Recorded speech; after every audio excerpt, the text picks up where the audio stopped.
जय जगन्नाथ सांग मैंने मु आपण मानकर ओडिशा माटीर झील रूपा मु आज आपण नहीं आसी श्रीमद् भागवत उत्पत्ति विषय रे किछि।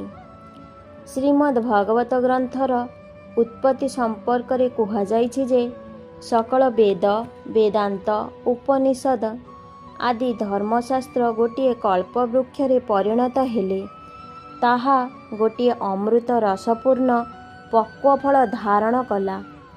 शुक पक्षी ताहाको चंचुरे आघात करिबारु तहिरु अमृतमयी रस निःसृत हेला।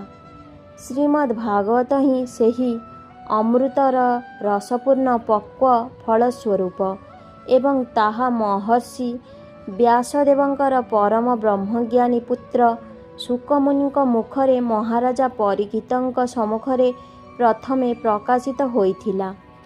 महामुनि व्यासदेवଙ୍କ द्वारा रचित एही परम रमणीय कपटता शून्य पवित्र श्रीमद् भागवत ग्रंथ पठन श्रवण द्वारा त्रिताप बा आध्यात्मिक आदि भौतिक आदि दैविकरू मुक्ति मिले। परम सुखप्रद परमार्थ और ब्रह्मज्ञान उपलब्धि हेबा द्वारा भगवान को हृदय रे धारणा करी हुए। कोटि जन्मर पुण्यबल थिले श्रीमद् भागवत को पढ़िबार सौभाग्य मिले।